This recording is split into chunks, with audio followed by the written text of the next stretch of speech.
Subuh belum benar-benar datang ketika pasar kesesian mulai bernapas. Kabut tipis menggantung rendah di antara deretan los kayu yang sudah kusam, bercampur bau tanah basah, kotoran sapi, dan sisa kopi hitam dari termos para pedagang. Lampu-lampu bohlam kuning bergoyang pelan tertiup angin, memantulkan bayangan panjang yang sulit dibedakan antara manusia, tiang, atau sekadar kain terpal. Pak Raji sudah tiba sejak lewat pukul 3 pagi. Ia menarik gerobak kayu tua berisi jerami, langkahnya pelan tapi teratur. Kemeja lusuhnya digunung sampai siku, memperlihatkan lengan yang dulu kekar, kini mulai mengurus. Di sudut pasar ia membuka ikatan tali sapi-sapinya, 3 ekor saja, jumlah yang memalukan bagi pedagang lama sepertinya.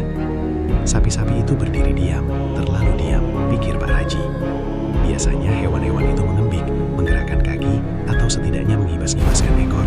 Tapi pagi itu, mereka hanya menatap kosong ke depan, seolah menunggu sesuatu yang Pak Raji sendiri tak tahu apa.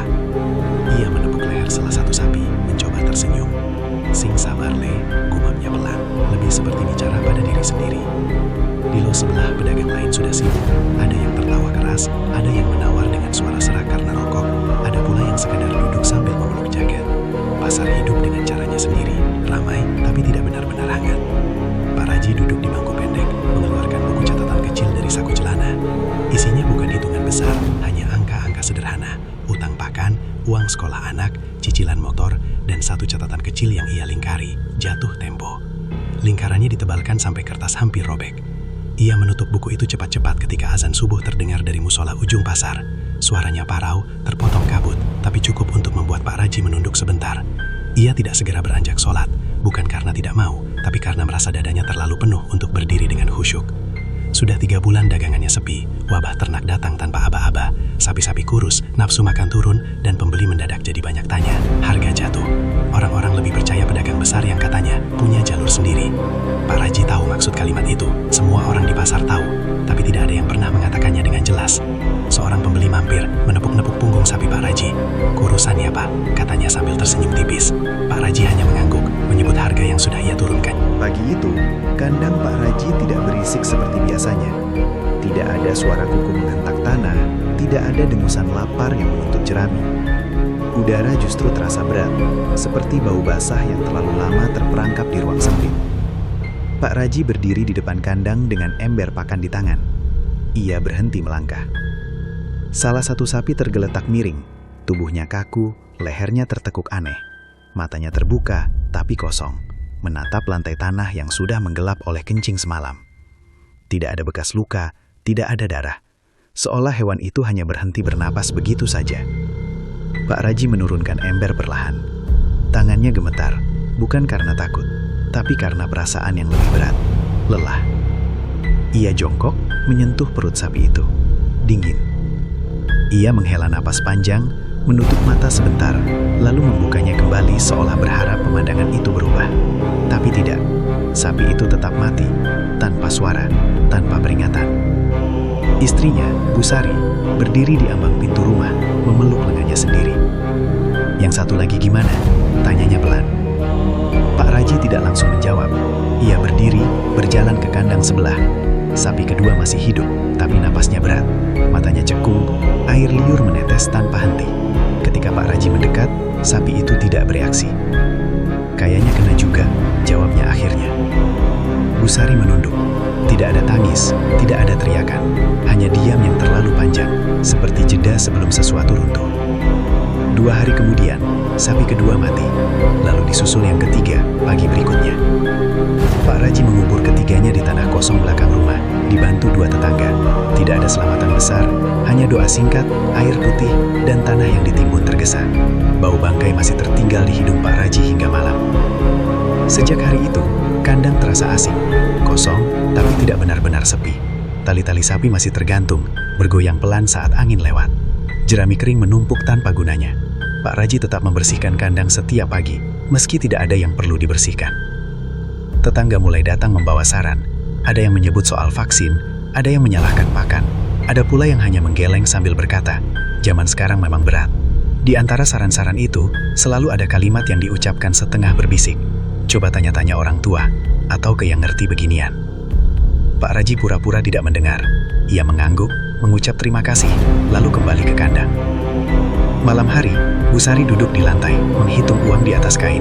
Jumlahnya sedikit, terlalu sedikit untuk ukuran kebutuhan mereka. Anak mereka, Dimas, tidur di kamar dengan buku pelajaran terbuka, tertidur karena lelah. Kita jual aja kandangnya, kata Bu Sari akhirnya. Cari kerja lain, jadi kuli, atau apa? Pak Raji tidak menjawab. Ia menatap dinding, mendengar suara jangkrik dari luar. Jangkrik itu berbunyi teratur, seperti hitungan yang tak bisa dihentikan. Sekolah Dimas gimana? Tanyanya pelan. Bu Sari terdiam. Malam itu, Pak Raji tidak bisa tidur. Ia berbaring, menatap langit-langit, mendengar setiap bunyi kecil, daun jatuh, langkah kucing, angin menyentuh genteng. Semua terasa terlalu jelas, terlalu dekat. Menjelang subuh, ia bermimpi. Ia berdiri di kandang yang penuh sapi. Semuanya sehat, gemuk, dan diam. Terlalu diam. Ketika ia berjalan di antara mereka, tidak ada yang bergerak, tapi matanya mengikuti setiap langkahnya.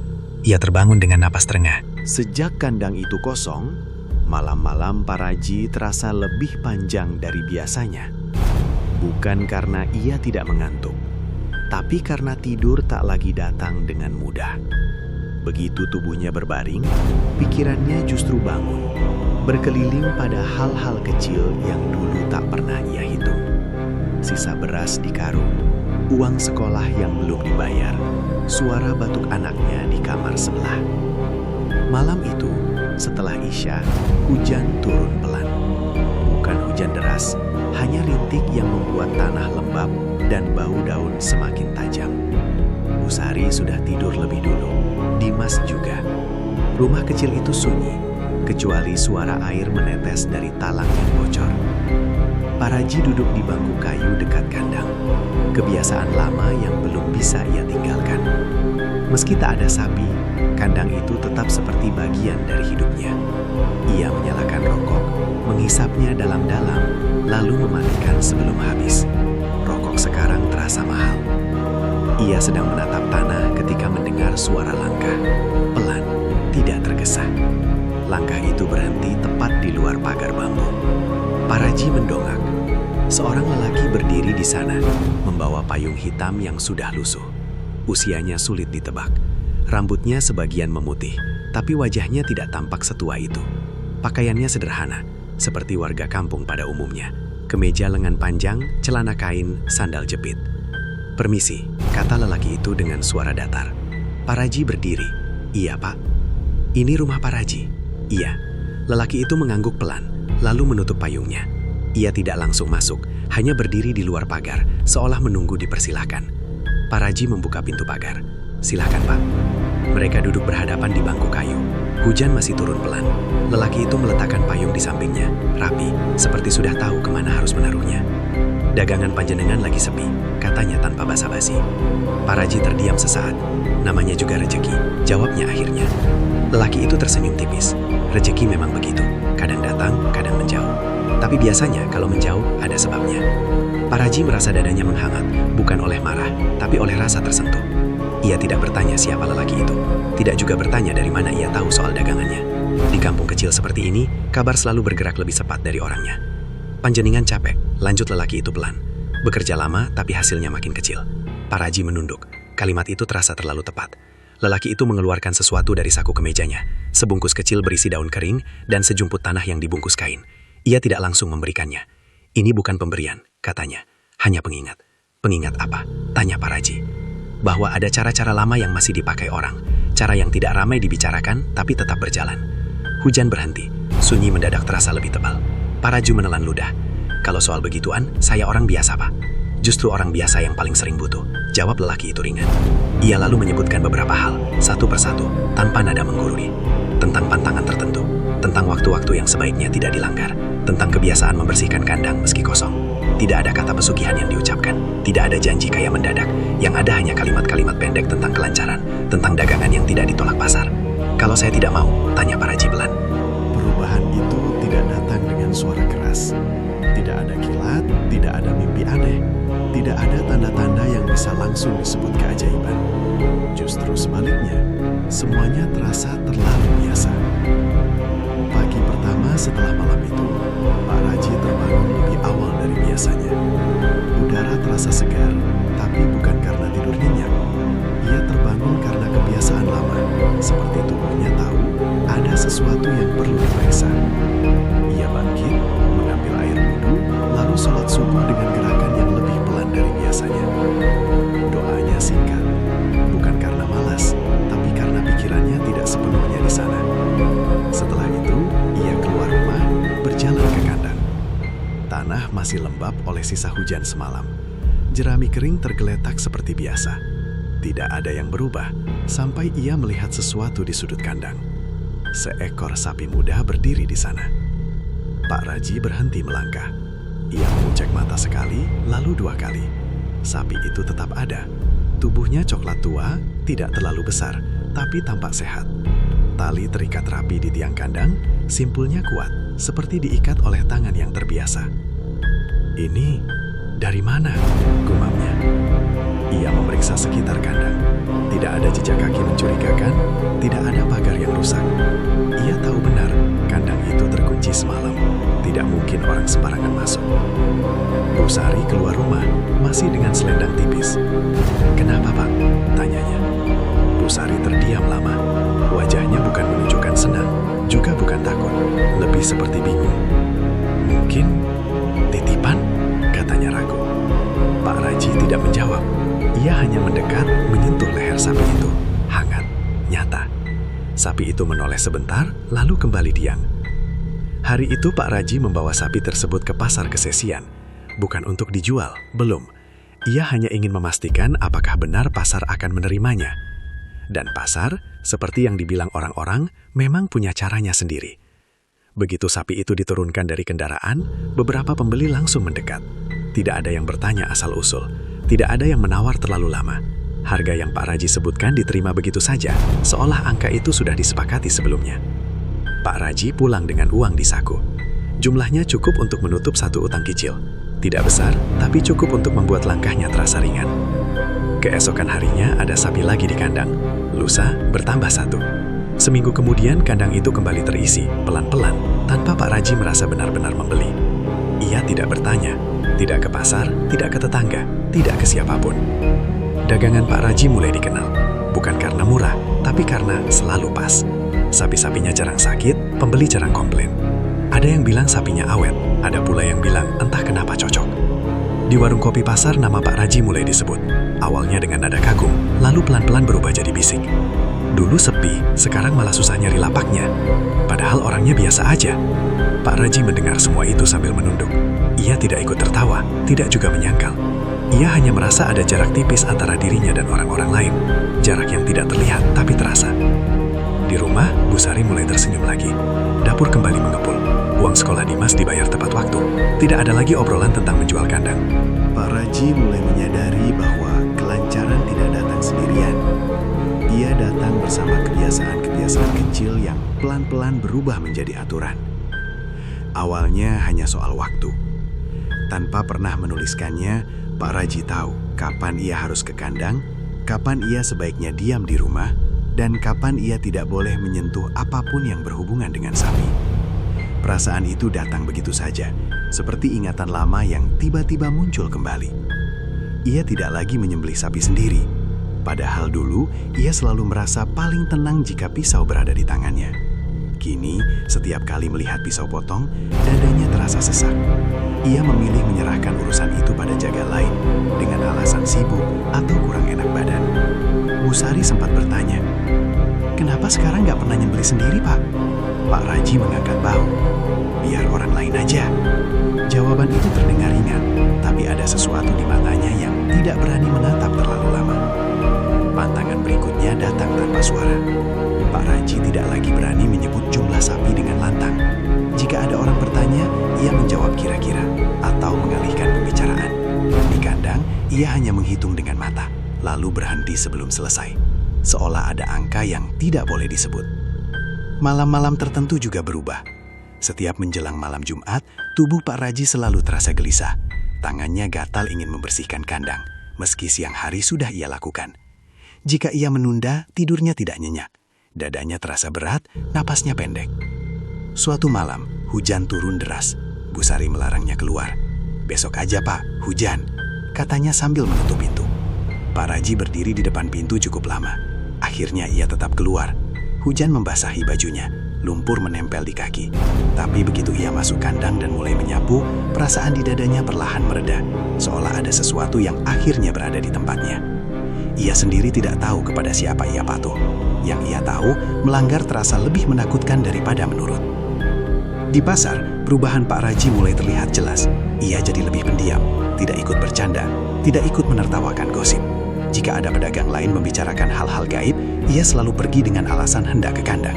Beberapa orang mulai memperhatikannya dengan cara berbeda. Bukan hanya iri, tapi waspada. Pak Raji sekarang beda, kata seseorang di warung kopi. Kayak mikir terus. Pak Raji mendengar itu, tapi tidak menanggapi.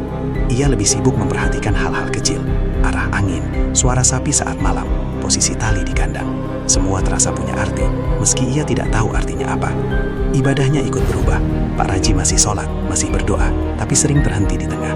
Bukan karena lupa bacaan, tapi karena pikirannya melayang ke kandang, ke pasar, ke hitungan yang tidak pernah ia sebutkan. Suatu subuh, ia berdiri lama setelah salam. Tangannya masih terangkat, tapi mulutnya diam. Ada rasa bersalah yang sulit dijelaskan, bukan karena dosa yang jelas, tapi karena jarak yang mulai terasa antara dirinya dan Tuhan. Ia tidak menceritakan semua itu pada Bu Sari. Istrinya hanya tahu bahwa hidup mereka membaik, uang ada, kebutuhan tercukupi. Dimas bisa sekolah tanpa takut ditagih. Tapi Bu Sari juga merasakan perubahan. Pak Raji sering terbangun malam-malam, duduk di tepi ranjang menatap gelap. Kadang ia mengigau pelan, menyebut angka atau nama hari. "Pak, kamu gak apa-apa?" tanya Bu Sari suatu malam. Pak Raji menggeleng, "Cuma capek." Padahal ia tahu, capeknya bukan di badan. Kandang kini terasa seperti ruang yang harus dihormati. Pak Raji tidak lagi masuk sembarangan. Ada urutan yang ia patuhi. Membuka pintu perlahan, berdiri sebentar, baru melangkah masuk. Jika ada yang tidak sesuai, jerami terinjak, tali terlepas, hatinya langsung gelisah. Sapi-sapi tetap sehat, terlalu sehat, pikir Pak Raji. Tidak ada yang sakit, tidak ada yang rewel. Mereka berdiri tenang, mengunyah perlahan, menatap kosong ke depan. Tatapan itu sering membuat Pak Raji merasa seperti sedang diperhatikan balik. Suatu malam, saat membersihkan kandang, ia berhenti menyapu. Ia merasa ada yang tidak beres, bukan suara, bukan bayangan. Hanya perasaan bahwa kandang itu terlalu sunyi, seperti menahan napas. Pak Raji berdiri diam cukup lama, cuma perasaan, gumamnya. Tapi malam itu, ia tidak berani menoleh ke belakang sampai selesai. Pantangan-pantangan itu tidak pernah diucapkan dengan jelas. Tidak ada yang datang mengingatkan, tidak ada hukuman langsung saat dilanggar. Karena Pak Raji belum pernah benar-benar berani melanggar. Pak Raji mulai menyadari bahwa kelancaran tidak selalu berarti tenang. Uang memang lebih sering masuk ke saku celananya, tapi setiap kali ia duduk menghitung, ada perasaan ganjil yang tak bisa ia jelaskan.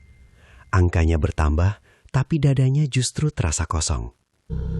Ia berhenti mencatat di buku kecil itu, bukan karena tak perlu, melainkan karena setiap kali menulis angka, tangannya gemetar. Ia merasa seperti sedang menuliskan sesuatu yang seharusnya tidak dicatat. Sebagai gantinya, ia menghitung di kepala, diam-diam, pelan-pelan, dan selalu berhenti sebelum selesai. Hari-hari berjalan seperti biasa, tapi ada yang mulai bergeser. Dimas, anaknya, sering mengeluh pusing sepulang sekolah. Tidak parah, tapi cukup sering untuk membuat Bu Sari khawatir. Sudah dibawa ke puskesmas, tapi kata bidan hanya masuk angin dan kecapekan. Anaknya kurang istirahat, kata bidan itu. Pak Raji mengangguk, tapi hatinya terasa berat. Ia tahu Dimas tidak lebih capek dari anak-anak lain. Yang membuatnya resah adalah waktu sakitnya selalu datang setelah ia menjual sapi dalam jumlah banyak. Suatu sore, Pak Raji pulang dari pasar dengan wajah lelah. Di halaman rumah, ia mendapati satu pot tanaman Bu Sari roboh. Tanahnya tumpah, akarnya terlihat kering. Tidak ada angin besar, tidak ada ayam yang berkeliaran. Bu Sari memungut pot itu sambil menghela napas. Entah kenapa belakangan ini banyak yang rusak, katanya. Pak Raji membantu tanpa bicara.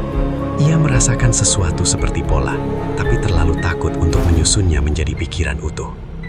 Di pasar, hal-hal kecil juga mulai terjadi. Seorang pembeli lama mengembalikan sapi yang baru dibelinya. Katanya, sapinya tiba-tiba tidak mau makan sejak sampai rumah. Bukan sakit, hanya diam dan menatap kandang. Pak Raji menerima kembali sapi itu tanpa banyak tanya.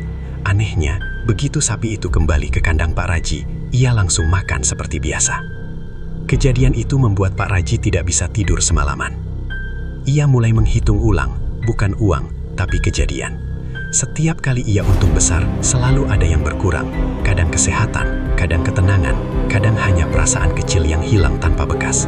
Tidak pernah besar, tidak pernah sekaligus. Selalu cukup kecil untuk diabaikan, tapi terlalu sering untuk dianggap kebetulan. Suatu malam, Pak Raji duduk sendirian di ruang tengah. Lampu menyala redup. Dari kamar, terdengar suara napas Bu Sari dan Dimas yang teratur. Di luar, Kandang sunyi, tapi terasa penuh. Ia membuka laci meja kayu. Bungkusan kecil itu masih ada. Ia menatapnya lama, lalu menutup laci kembali tanpa menyentuhnya. Belum, gumamnya. Ia sendiri tidak tahu apa yang ia maksud dengan kata itu. Beberapa hari kemudian, Busari kehilangan antingnya.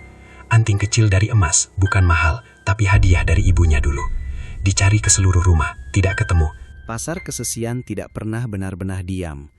Jika bukan suara sapi, maka suara manusia yang saling bersahutan. Jika bukan tawar-menawar, maka tawa, keluhan, atau umpatan kecil yang dilepaskan begitu saja. Tapi di antara semua itu, ada satu hal yang lebih hidup dari suara keras manapun, bisik-bisik. Pak Raji mulai merasakannya sejak beberapa minggu terakhir. Awalnya hanya tatapan yang sedikit lebih lama dari biasanya, senyum yang datang terlambat, sapaan yang dibalas singkat, hal-hal kecil yang mudah diabaikan jika ia sedang ingin merasa tenang. Tapi ketenangan sudah lama tidak tinggal di dadanya. Suatu pagi, saat ia baru menurunkan 2 ekor sapi dari kendaraan, ia mendengar namanya disebut. Pelan, tidak ditujukan padanya. "Itu Pak Raji ya?" "Iya." Dagangan lancar terus. Pak Raji berpura-pura tidak mendengar. Ia fokus mengikat tali sapi, memastikan simpulnya rapi. Tangannya bergerak otomatis, seperti sudah hafal. Di warung kopi, obrolan mulai berubah arah ketika ia duduk. Bukan berhenti, tapi bergeser. Dari harga sapi ke cerita-cerita lama. Dari gosip biasa ke kisah orang-orang yang berhasil dengan cara sendiri. "Dulu ada juga yang begitu," kata seorang pedagang tua sambil meniup kopi panas. "Awalnya sepi, terus mendadak rame. Terus?" tanya yang lain. Pedagang tua itu tidak langsung menjawab. Ia hanya mengangkat bahu. "Ya, rame nggak lama." Pak Raji meneguk kopinya tanpa rasa. Kata-kata itu jatuh ke dalam dadanya, berat, lalu diam. Beberapa pembeli mulai bertanya hal-hal yang aneh. Bukan soal harga atau kesehatan sapi, tapi soal asal-usul. Soal kenapa sapi Pak Raji selalu ada. Soal kenapa sapinya jarang rewel. Pak Raji menjawab seperlunya. "Biasa aja, dari orang, rezeki." Jawaban-jawaban itu terdengar wajar, tapi tidak pernah benar-benar memuaskan. Suatu siang, seorang pedagang lama mendekatinya. Orang itu dikenal belak-belakan, jarang bicara setengah-setengah. "Ji," katanya sambil menyalakan rokok, "kamu sekarang beda." Pak Raji menoleh. "Bedanya? Kamu kayak dijagain," katanya sambil tertawa kecil, tapi matanya serius. Pak Raji tersenyum kaku. "Dijagain rezeki maksudnya?" Pedagang itu tidak menjawab. Ia hanya menghembuskan asap rokok dan pergi. Kalimat itu menempel di kepala Pak Raji sepanjang hari. Di rumah, Busari juga mulai merasakan dampaknya. Beberapa tetangga tidak lagi mampir seperti dulu. Ada yang lewat tanpa menyapa, ada pula yang tiba-tiba punya urusan jika bertemu di jalan. Busari mencoba menenangkan diri. Mungkin mereka iri, katanya. Pak Raji tidak menanggapi. Ia tahu iri hanyalah satu lapisan dari sesuatu yang lebih dalam, takut. Malam itu, Pak Raji kembali ke kandang lebih lama dari biasanya. Ia berdiri di tengah kandang, dikelilingi sapi-sapi yang diam. Tidak ada suara aneh, tidak ada bayangan, tapi rasa diawasi kembali datang, lebih kuat dari sebelumnya. Bukan seperti ditatap oleh makhluk, lebih seperti ditimbang oleh banyak mata yang tak terlihat. Mata manusia, mata kebiasaan, mata aturan lama yang tak pernah tertulis. Di pasar, satu kejadian kecil membuat bisik-bisik itu mengeras. Seorang pembeli mengaku sapi yang dibelinya dari Pak Raji membuat anaknya demam semalaman. Tidak parah, tapi cukup membuat cerita itu menyebar. Tidak ada yang menyalahkan secara langsung, tidak ada yang menuduh. Justru itulah yang membuat Pak Raji semakin tertekan. Bisik-bisik selalu lebih kejam daripada teriakan. Orangnya baik sih, tapi ya, siapa tahu. Sekarang zaman apa aja bisa. Pak Raji mendengar semua itu seperti mendengar hujan dari dalam rumah. Suaranya ada, tapi sumbernya tidak bisa disentuh. Ia mulai datang ke pasar lebih pagi dan pulang lebih cepat. Mengurangi duduk di warung, menghindari obrolan. Tapi pasar tidak melupakannya begitu saja. Namanya sudah terlanjur jadi bagian dari cerita yang terus diceritakan ulang, dengan versi yang makin berbeda. Suatu sore, Pak Raji melihat seorang anak kecil menunjuk ke arahnya. Ibunya cepat-cepat menurunkan tangan anak itu lalu menariknya pergi. Dada Pak Raji terasa sesak, bukan karena marah, tapi karena ada perasaan asing yang tumbuh. Malam Jumat Kliwon datang tanpa pengumuman. Tidak ada tanda di langit, Tidak ada firasat yang datang lebih dulu. Tapi sejak pagi, Pak Raji sudah merasa tubuhnya berat, seperti membawa sesuatu yang tidak kelihatan di punggungnya. Ia tetap berangkat ke pasar seperti biasa. Dagangan laku, uang berpindah tangan. Senyum-senyum singkat terjadi seperlunya. Tapi sepanjang hari, pikirannya tertinggal di kandang, seolah ada janji yang belum ia tepati. Sore itu, angin bertiup pelan dari arah sawah. Langit kelabu tapi tidak hujan. Burung-burung pulang lebih awal. Pak Raji menutup lapaknya lebih cepat dari biasanya dan pulang tanpa singgah ke warung kopi. Di rumah, Bu Sari sedang menanak nasi. Aroma hangat memenuhi dapur, tapi tidak benar-benar menenangkan. "Malam ini jangan ke kandang ya, Pak," kata Bu Sari pelan. "Anginnya beda." Pak Raji berhenti melangkah. Ia ingin mengangguk, ingin bilang iya, tapi kata-kata itu tidak keluar. "Nanti aja," jawabnya singkat. Setelah Isya, rumah menjadi sunyi. Dimas sudah tidur. Lampu ruang tengah redup. Jam dinding berdetak lebih keras dari biasanya. Pak Raji duduk lama, menatap lantai, sampai akhirnya ia berdiri dan mengambil sapu. Bu Sari tidak menegurnya lagi. Ia hanya memandang punggung suaminya sampai pintu tertutup. Di luar, udara terasa lebih dingin. Bukan dingin yang menusuk kulit, tapi dingin yang merambat perlahan, seperti mengendap di sela napas. Pak Raji melangkah menuju kandang dengan langkah yang sudah ia hafal betul. Begitu pintu kandang dibuka, ia berhenti. Tidak ada yang berubah. Sapi-sapi berdiri di tempatnya. Jerami kering tertata, tali-tali tergantung rapi. Tapi ada rasa ramai yang tidak bisa ia jelaskan. Bukan suara, bukan bayangan. Hanya perasaan bahwa ruang itu tidak kosong, meski penuh dengan hal yang tak terlihat. Pak Raji masuk perlahan. Ia berdiri sebentar, seperti biasa, lalu mulai menyapu. Setiap gesekan sapu dengan tanah terdengar terlalu jelas. Setiap langkah terasa dihitung. Ia menyapu lebih pelan dari biasanya, seolah takut mengganggu sesuatu. Di tengah kandang, ia berhenti. Dadanya terasa sesak, nafasnya pendek. Keringat dingin mengalir di pelipisnya. "Cuma bersih-bersih," gumamnya pelan. Entah kepada siapa. Sapi-sapi tetap diam, terlalu diam. Mata mereka terbuka, tapi tidak benar-benar menatap apapun. Tidak ada satupun yang mengembik. Bahkan ketika Pak Raji lewat sangat dekat, ia tiba-tiba teringat mimpi-mimpinya. Tentang kandang penuh tanpa suara, tentang mata yang mengikuti langkahnya. Tagihan itu tidak datang seperti yang Pak Raji bayangkan. Tidak berupa kematian mendadak, tidak berupa kehilangan besar yang langsung merobohkan. Ia datang dengan cara yang paling sunyi, cara yang membuat orang ragu untuk menyebutnya sebagai balasan. Pagi itu, Pak Raji bangun dengan perasaan ringan yang aneh.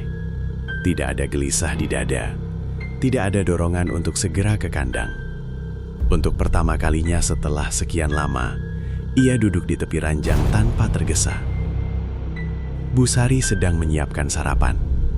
Dimas bersiap ke sekolah, wajahnya cerah seperti dulu. "Pak," kata Dimas sambil mengenakan sepatu, "hari ini ada ulangan." Pak Raji tersenyum. "Belajar yang rajin." Senyum itu terasa tulus. Dan justru karena itulah, dadanya mendadak terasa nyeri, seperti ada sesuatu yang terlalu tenang sebelum runtuh. Di pasar, dagangan Pak Raji tetap laku. Seperti biasa. Tidak kurang, tidak lebih. Semua berjalan mulus, nyaris sempurna. Para pedagang lain mulai berhenti membicarakannya. Bisik-bisik melemah, digantikan rutinitas baru. Seolah pasar sudah selesai menghitungnya. Sore hari, Pak Raji pulang lebih awal. Ia duduk di ruang tengah, menikmati secangkir teh hangat. Angin sore masuk lewat jendela. Semua terasa normal. Terlalu normal. Menjelang maghrib, Bu Sari tiba-tiba terjatuh di dapur. Bukan jatuh keras, hanya terhuyung lalu duduk di lantai dengan wajah pucat. "Kepala saya pusing," katanya pelan. Pak Raji membantu istrinya berbaring. Ia berpikir itu hanya kelelahan, seperti yang lain-lain. Tapi malam itu, Bu Sari demam. Panasnya naik cepat, napasnya berat, kata-katanya mulai tidak jelas. Pak Raji membawa Bu Sari ke rumah sakit kecil di kecamatan. Dokter memeriksa singkat, lalu menggeleng pelan. "Infeksi," katanya. "Sudah agak terlambat." Kalimat itu terdengar seperti palu kecil yang mengetuk tepat di dada Pak Raji. Ia duduk di samping ranjang rumah sakit, menatap wajah istrinya yang pucat. Tangannya menggenggam tangan Bu Sari erat, seolah takut terlepas. "Pak," bisik Bu Sari pelan. "Iya. Kalau nanti saya kenapa-kenapa, jangan marah sama Dimas." Pak Raji menunduk. Air matanya jatuh tanpa suara. Malam itu Bu Sari pergi. Tidak dramatis, tidak berisik. Hanya napas yang berhenti, seperti lilin yang padam setelah terlalu lama menyala. Pak Raji tidak berteriak. Ia tidak pingsan. Ia hanya duduk lama, menatap wajah istrinya, sambil satu pemahaman utuh jatuh ke dalam dirinya. Tenang, kejam, dan tidak bisa ditawar. Inilah tagihannya.